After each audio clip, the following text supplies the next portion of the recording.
Graças a Deus que ninguém é igual a ninguém. Porque o mundo ia ser muito chato se as pessoas fossem todas iguais, não é verdade? Que bom quando a gente convive com pessoas diferentes de nós, que pensam diferente de nós. Porque aí nós podemos aprender alguma coisa com elas. Essas pessoas que não concordam em tudo conosco desafiam o nosso potencial. A gente precisa se assegurar daquilo que a gente crê, até para poder justificar a nossa fé diante delas, para conversar e dar as razões da nossa esperança.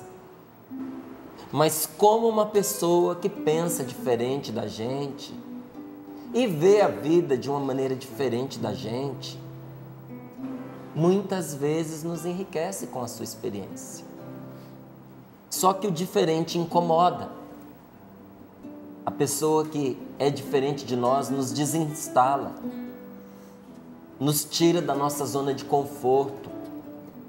E se ela é diferente de nós, acertando enquanto a gente erra, o acerto dela põe em destaque o nosso erro.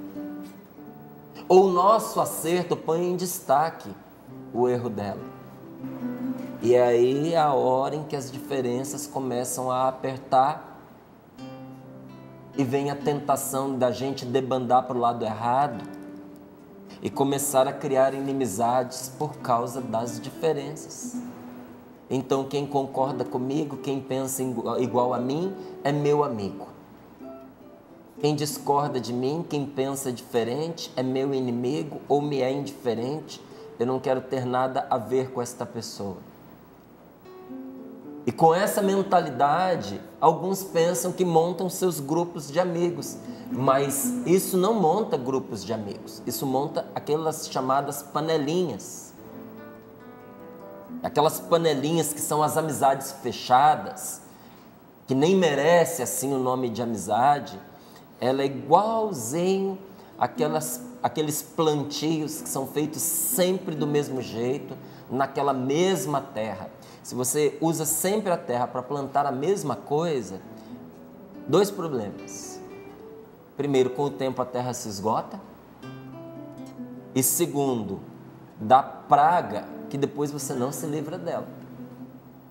Então, até para que a praga não se instale ali naquela terra, é preciso ter um rodízio das coisas que você planta. Se você plantou feijão, da próxima vez você planta milho, da próxima vez você planta trigo. Você vai mudando o que você vai plantando, porque aí não dá para a praga se instalar. Quando a gente só cultiva um tipo de relacionamento muito igual a gente, até nos nossos vícios, nos nossos maus costumes, gente, aquilo em vez de se virar uma bênção na vida da gente, vira uma verdadeira praga. São esses grupinhos fechados, que se identificam pela mentira, pela fofoca, pela maldade, não é? Pela promiscuidade. Enquanto, por um outro lado, o coração se torna resistente ao diferente que poderia colaborar conosco. E que bom conosco na mudança de vida, na mudança de mentalidade, nos tornando pessoas mais ricas. São Paulo, ele vai em cima e diz assim: não tem algumas pessoas que consideram uns dias mais importantes do que outros? Claro que tem.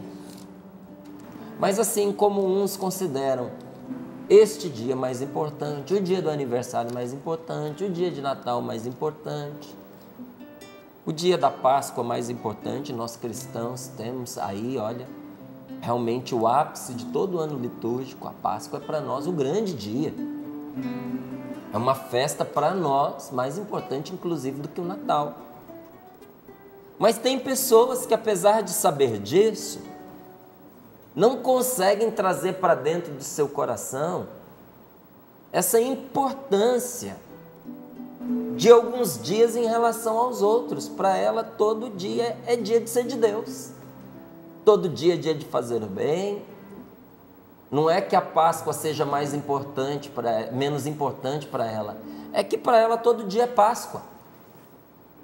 Para ela todo dia é Natal. Para ela todo dia Jesus nasce no coração. Para ela todo dia é dia de conversão.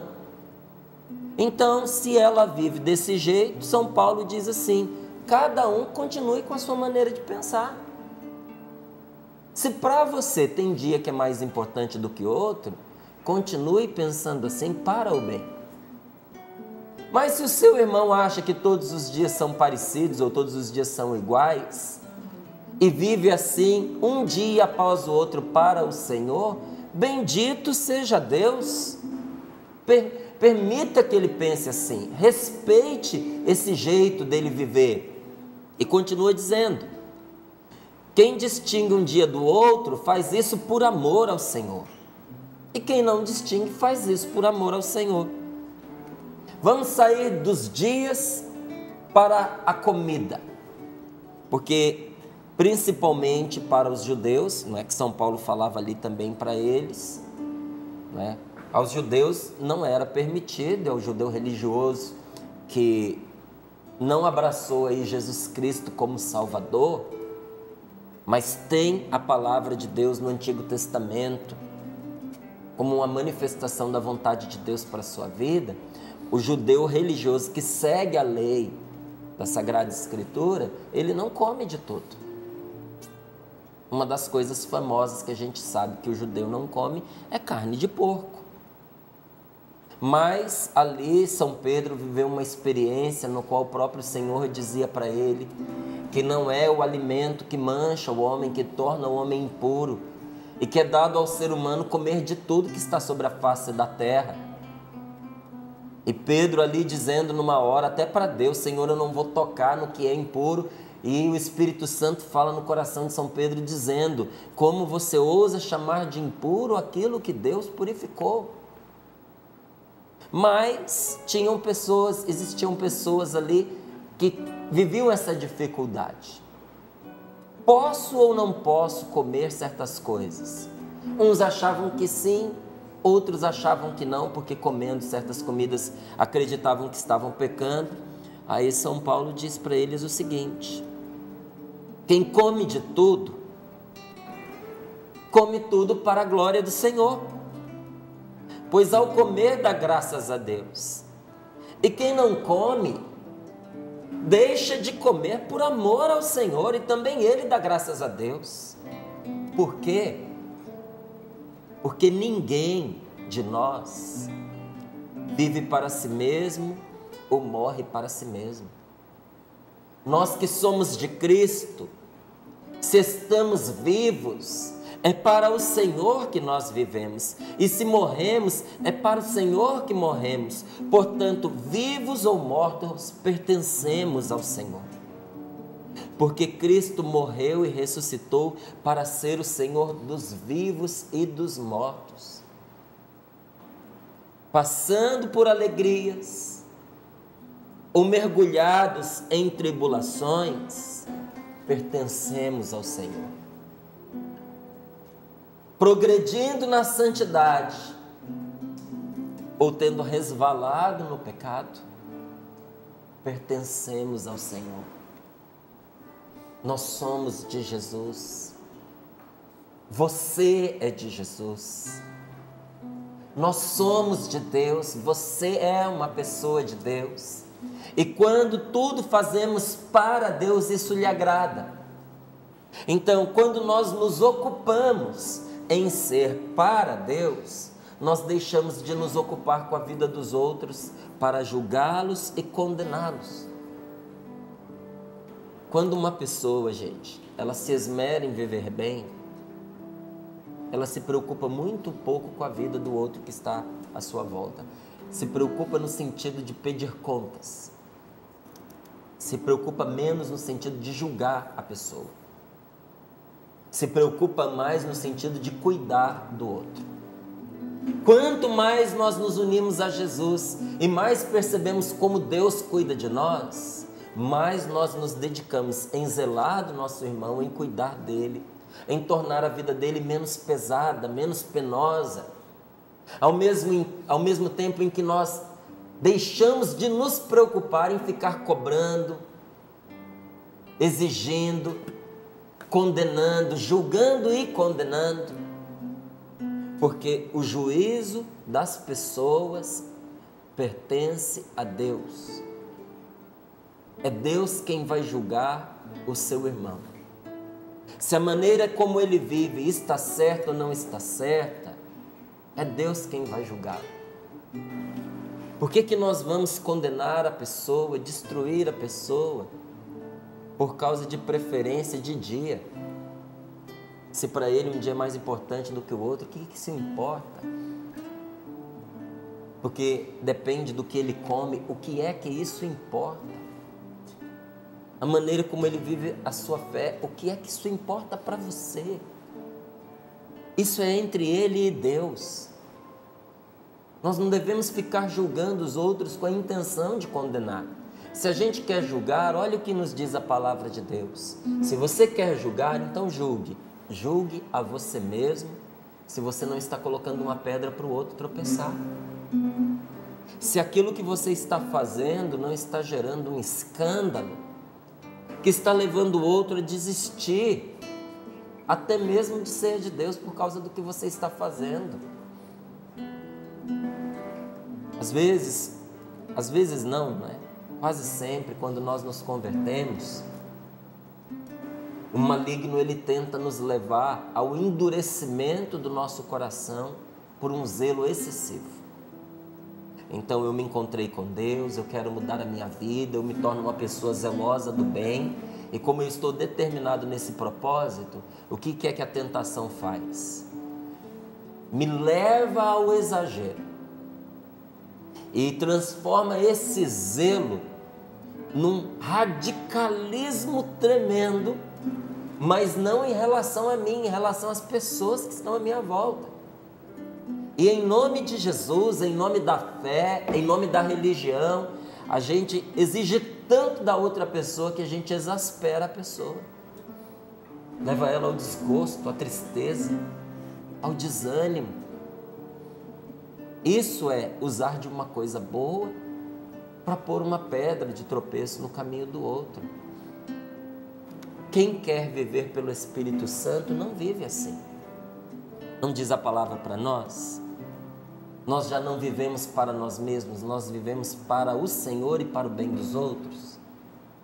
Nós já não vivemos para nós mesmos, não vivemos para o que nós achamos, não vivemos para o nosso conforto, não vivemos para nós mesmos. Viver para si mesmo é você viver de você para você. É você ser autossuficiente, é você se autobastar, dispensando até mesmo a necessidade de Deus. É viver fechado em si mesmo, inclinado à própria glória e à própria satisfação. E não é difícil a gente perceber quando isso está acontecendo. Com os outros, né? Porque com a gente fica difícil de perceber. Mas com os outros fica fácil, porque nos incomoda. Aí fica fácil a gente perceber quando a outra pessoa não tem ninguém diante dos olhos a não ser ela mesma. Ela só se vê. Ela só consegue pensar em si. Ela só aceita se comprometer com alguma coisa se isso trouxer para ela um benefício particular, um benefício pessoal. Se vai me fazer um bem, se vai me valorizar, se vai me trazer uma vantagem, estou dentro. Mas agora, se for para todo mundo, se for para o grupo, se eu não ficar em destaque, eu não quero não. Todo mundo já tem isso, então para mim não serve. Eu quero o diferente. Eu quero aquilo que me promova, eu quero aquilo que me ostente, que me faça aparecer diante dos outros. A pessoa que vive de si para si, fechada em si mesma, ela busca sempre a sua própria satisfação e a sua própria glória. E qual é o contrário de viver para si? É viver para os outros? Não, é antes de tudo viver para o Senhor. Quem não vive para si, vive para o Senhor. E viver para o Senhor é viver do Senhor, é viver de Deus, é viver das coisas de Deus, é viver daquilo que Deus dá e para a sua glória. E eu vou lhe dizer como é suave nós convivermos com uma pessoa que vive para Deus, porque o Espírito Santo educa esta pessoa para ser sempre em favor de todos os que a cercam. Vem Espírito de Deus, vem Espírito Santo, manda teu fogo, dá-nos teu poder. São Miguel Arcanjo, defendei-nos no combate, sede nosso refúgio contra as maldades e as ciladas do demônio. Ordena-lhe Deus, instantemente o pedimos. A gente finge que não vê, a gente tenta se esconder, porque tem medo de viver, pra não mais sofrer, sei. A gente tenta se esquivar, mas o amor vem pra ficar, e é tempo de amadurecer.